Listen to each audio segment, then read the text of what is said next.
Just a quick reminder that this week is our last before our annual 2-week summer vacation. Friday will be our last show, and then we'll be back nice and refreshed on Monday, July 15th. This episode of Marijuana Today Daily is brought to you by our friends over at Curaleaf, one of the nation's fastest growing multi-state cannabis operators with 45 local dispensaries, 12 cultivation sites, and 11 processing facilities, serving up more than 150,000 registered medical marijuana patients. Learn more about Curaleaf over at curaleaf.com, with Curaleaf spelled Curaleaf. Good morning, Marijuana Nation. It's Monday, June 24th, 2019, and you're tuned in to episode 749 of Marijuana Today Daily. I'm your host, Shay Gunther, and I'll be walking you through today's marijuana news and headlines. As always, we have a full and busy day of cannabis news in our hands, so let's jump right into it. We start today and the week off with some great news out of Oregon, where late last week, Governor Kate Brown signed into law, as expected, a new bill that makes legal the interstate commerce of cannabis, just as soon as federal prohibition on marijuana is lifted. We've tracked this one as it's developed. As one of the co-authors of the legislation, Senate Bill 582, is our very own Adam Smith, a regular on our weekly show, Marijuana Today, and founder and executive director of the Craft Cannabis Alliance. Adam has a very long and storied track record as a marijuana activist, stretching way back to the 1990s when I first got to know him. When I was 18 years old back in 1996 and first figuring out how stupid it was that the government was arresting people for marijuana, Adam was the go-to guy for online organizing. So it's totally awesome to see him featured so prominently in this story. The bill puts Oregon ready on day one to effect interstate cannabis transfer deals with states like Nevada, which has a huge demand for cannabis, but not the natural terrain like Oregon to make cultivating cheap. It does not make sense for every state to grow its own marijuana, and Senate Bill 582 is a taste of the future. Open this one up. Congratulations to Adam and everyone in Oregon who made this one happen. Kyle Yeager scoops up our second top story today, as a federal official with the National Highway Traffic Safety Administration, or NHTSA, spoke before a congressional hearing about the contentious topic of driving a car after consuming marijuana. NHTSA Deputy Director Heidi King said that her agency was finding that most people thought that they drove more safely after consuming cannabis.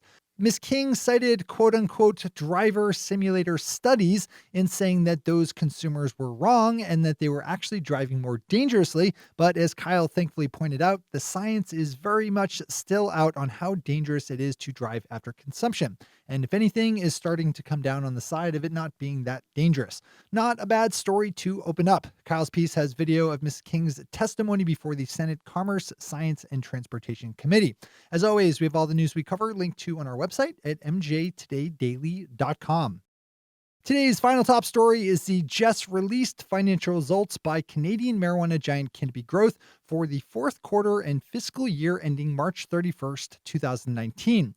Deb Borchardt over Green Market Report has a good and detailed run at this that you should click over to, but some of the top of the line numbers are Canopy's annual net revenues of $226.3 million, up 191% from the previous year. Canopy ramped up hard its operating costs in 2019 with $666 million in annual costs versus just under $150 million back in 2018.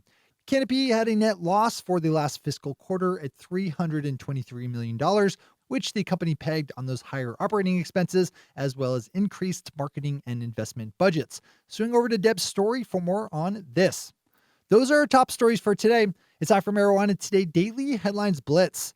Before we blitz out in headlines, let's quickly thank our sponsor, Curaleaf, one of the nation's fastest growing multi-state cannabis operators. With 45 local dispensaries, 12 cultivation sites, and 11 processing facilities, serving up more than 150,000 registered medical marijuana patients.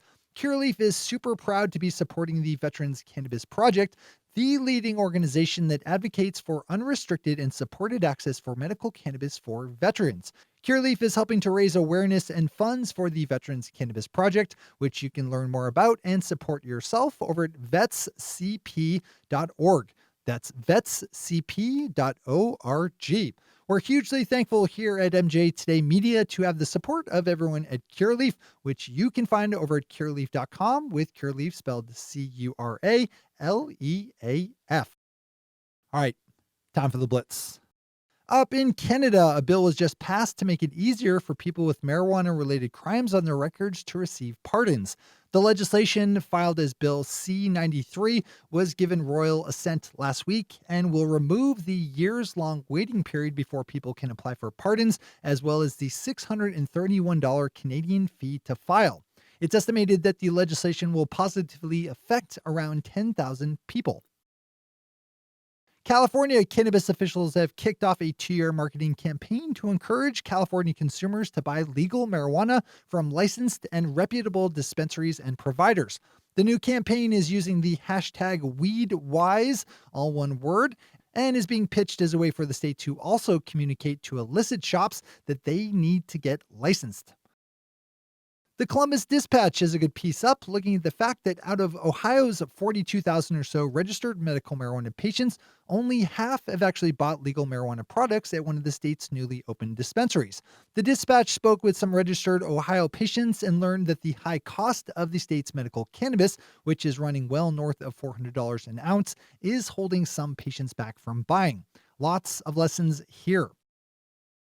The First Nation community of Cowichan tribes of Vancouver Island, British Columbia, is accusing the British Columbia government of dragging its heels on approving adult-use marijuana business licenses filed by the tribes so that provincially owned dispensaries can get a head start on operating. This is an interesting storyline with lots of potential conflicts of interest, so I'd recommend giving it a read. The Delaware State Senate approved a bill late last week to remove a disparity in state law involving the possession of up to an ounce of marijuana. A 2015 law decriminalized possession of that much cannabis for people 21 years of age and up, but not for underage consumers. So people 20, 19, or 18 caught with small amounts of marijuana still face criminal charges, but no longer thanks to the passage of Senate Bill 45.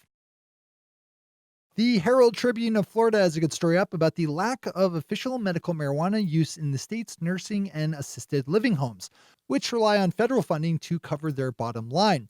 And like any entity like banks that rely on the federal government for funding or licensing, nursing homes aren't super excited about risking federal ire by allowing patients to consume medical cannabis. That's the problem for every state, but especially so for Florida, given how popular it is with older folks. Give this one a read today as well. And finally for today, we have a new report from financial services firm Standard & Poor's that is predicting big things for legal marijuana on the global market. According to numbers from market research firm Euromonitor, the overall worldwide cannabis market, legal and illegal, is around $150 billion, which is expected to grow to $166 billion by 2025. Those are the headlines and news for the day. I'll be back with you again tomorrow morning with another information-packed episode of Marijuana Today Daily. But in the meantime, if you have any stories to share or feedback to give, zip us an email to headlines@mjtodaydaily.com. And while you're clicking around the interwebs, swing over to our website at mjtodaydaily.com to find links to all the news we cover.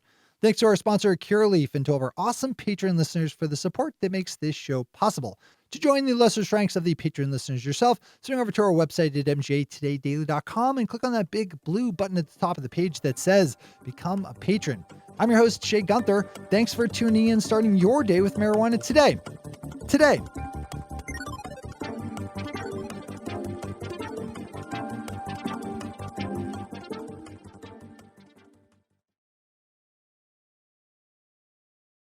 One take, Shay.